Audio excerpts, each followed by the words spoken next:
like a Hellcat.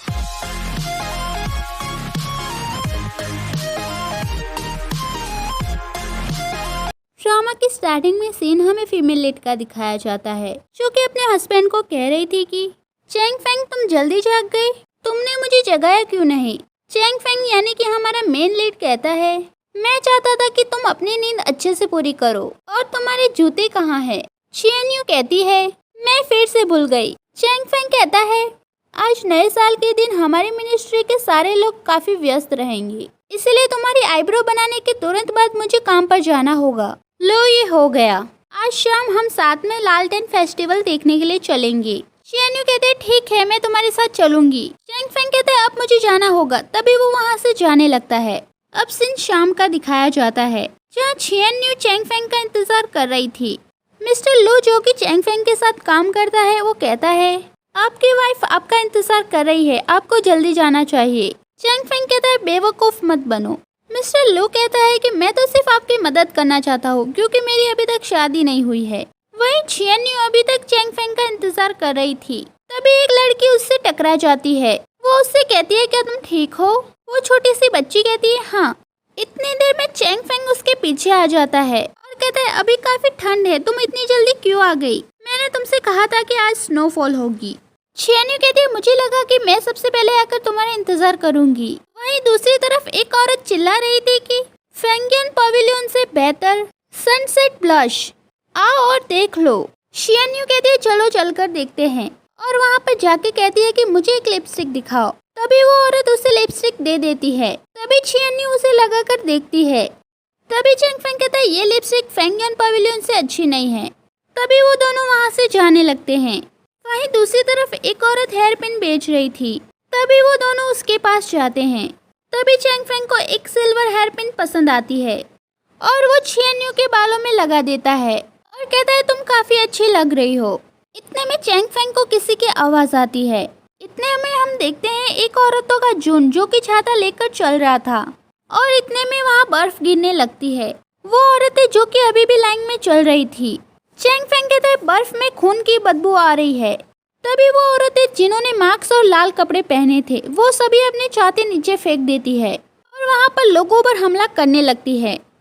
तभी Chang Feng चियन you से कहता है पहले फेंगियन पवेलियन वापस जाओ और वहाँ से बाहर मत निकलना। ऑफिसर लो मैडम यू की रक्षा करे। ऑफिसर लो कहता है ठीक है। तभी वो चियन यू को लेकर वहाँ से जाने लगता है। वहीं वो औरतें चैंग फेंग पर हमला करने के लिए आ रही थी। वहीं चियन यू फेंगियन पवेलियन में छुप गई थी। वहीं दूसरी तरफ चैंग फेंग उन औरतों से लड़ रहा था और उन्हें एक एक करके मार कर नीचे गिरा रहा था और तभी वहाँ दूसरी औरतों का झुंड भी आने लगता है, लेकिन अचानक से वो दूसरी तरफ मुड़ जाती है। ये देखकर चैंग फेंग फेंगियन पवेलियन की तरफ जाने लगता है और जैसे ही वहाँ जाकर देखता है वहाँ चियन यू बेहोश पड़ी थी और उसके शरीर पर खून लगा हुआ था। तभी चैंग फेंग उसके पास जाता है और उसे उठाने की कोशिश करता है। अचानक से चियन यू जाग जाती है और उसकी आंखें लाल हो जाती है और वो चैंग फेंग को काट लेती है। तभी चियन यू अचानक से नींद से उठ जाती है और चैंग फेंग की तरफ भागते हुए जाती है और कहती है क्या मैंने तुम्हें काटा। चैंग फेंग कहता है तुमने सपने में मुझे काटा। चियन यू कहती है मुझे लगता है कि मैंने बुरा सपना देखा। चैंग फेंग कहता है आज नया साल है, मिनिस्ट्री के सारे लोग काफी व्यस्त रहेंगे, इसलिए तुम्हारी आईब्रो बनाने के तुरंत बाद मुझे यहाँ से जाना होगा। लो ये हो गया। चियन यू कहता है ये मेरे सपने जैसा कैसे हो सकता है। चैंग फेंग कहता है क्या कुछ हुआ। चियन यू कहते हैं नहीं कुछ नहीं। चैंग फेंग कहता है शाम को हम साथ में लालटेन फेस्टिवल देखने के लिए चलेंगे। तभी वो वहाँ से जाने लगता है। अब सीन चियन यू का दिखाया जाता है जो कि अपनी स्टोर बंद कर रही थी। वहीं काले कपड़े पहने हुए एक औरत वहाँ आ जाती है और कहती है मैडम यू कृपया मेरे साथ आइए। तभी वो चियन यू को अपने साथ ले जाती है और वो उसकी पीठ में सुई चुभाने लगती है। उन्हें देखकर ऐसा लग रहा था कि वो किसी चीज का इलाज करवा रही है और वो औरत कहती है ये 3 साल में आखिरी सुई है और यह वो भी है जो सबसे ज्यादा दर्द का कारण बनेगी। तभी वो औरत एक अगरबत्ती लगाती है, कहती है तब तक इंतजार करे जब तक ये अगरबत्ती पूरी खत्म ना हो जाए और वहाँ से जाने लगती है। तभी चियन यू उस औरत से पूछती है कि आज रात कुछ होने वाला है। वो औरत कहती है चाहे कुछ भी हो वो आपकी नियति है। अब सीन थोड़ी देर के बाद का दिखाया जाता है जहाँ चियन यू चैंग फेंग का इंतजार कर रही थी। तभी चैंग फेंग पीछे से आता है। लेकिन छियान्यू को इस बात का पता था, इसलिए वो उसे रोक लेती है। चैंग फेंग कहता है तुम्हें कैसे पता चला कि मैं तुम्हारे पीछे हूँ? तभी वहाँ पर एक औरत जोर जोर से चिल्ला रही थी, फेंग यन पवेलियन से बेहतर सनसेट ब्लश, आओ और देख लो।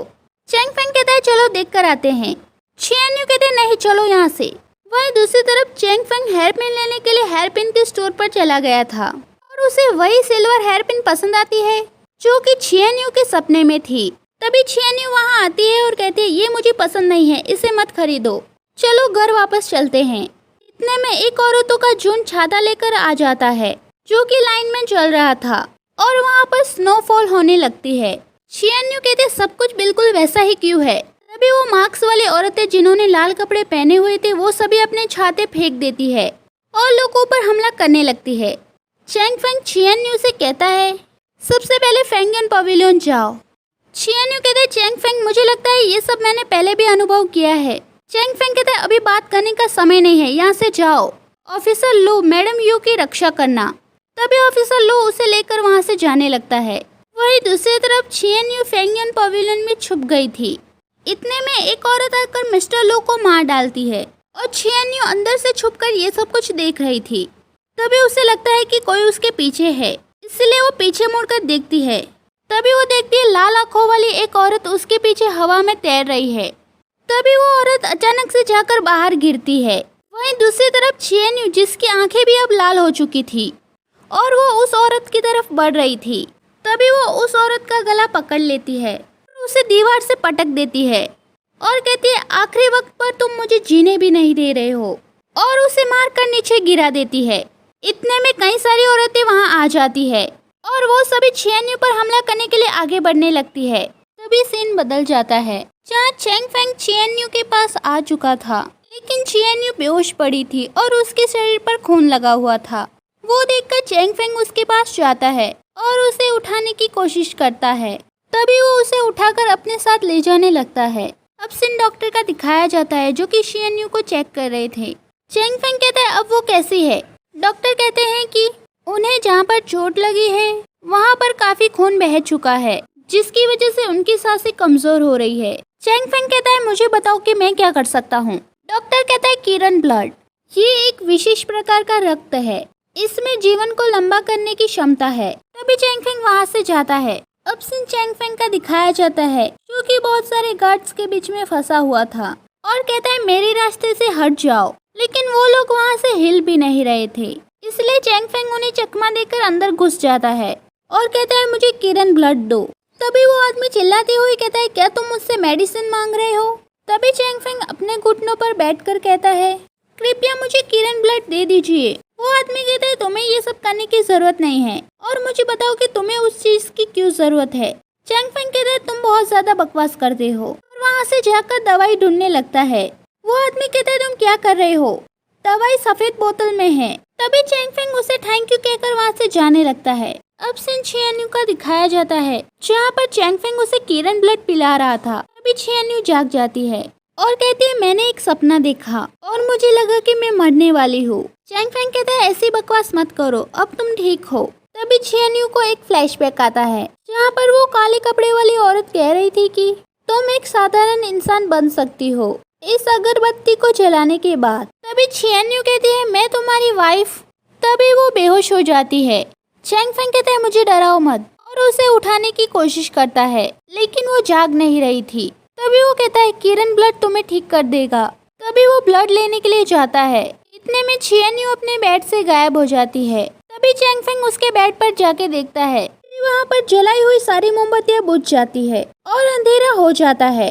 जैसे ही चैंग फेंग पीछे मुड़कर देखता है, वहाँ पर छियान्यू हवा में तैर रही थी और उसकी आंखें लाल थी और वो उसे पकड़कर नीचे गिरा देती है और उस पर हमला करने के लिए आगे बढ़ने लगती है, लेकिन चैंग फेंग उसे पकड़ लेता है और कहता है मैं चैंग फेंग हूँ, तुम्हें क्या हुआ है?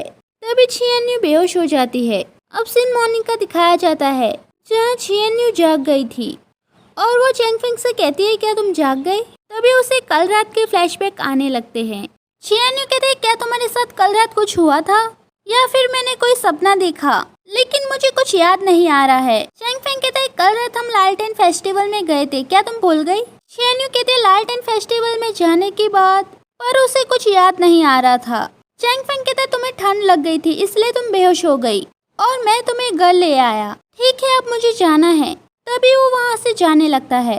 अब सीन छियानियों का दिखाया जाता है जो कि बैठकर कुछ सोच रही थी। तभी उसे फ्लावर पॉट का एक टूटा हुआ टुकड़ा दिखता है जिसे देखकर उसे फ्लैशबैक आने लगते हैं। वही सीन हमें चैंग फेंग का दिखाया जाता है जो कि कल रात हुए हमले के बारे में पता लगाने के लिए आया था, जहाँ पर एक गार्ड कहता है सभी लोगों की जांच की गई है, ये सब आम लोगों की तरह है जो मर गए हैं, लेकिन फिर भी ये एक भयंकर पशुओं के समान है और उनके शरीर पर एक अजीब निशान है।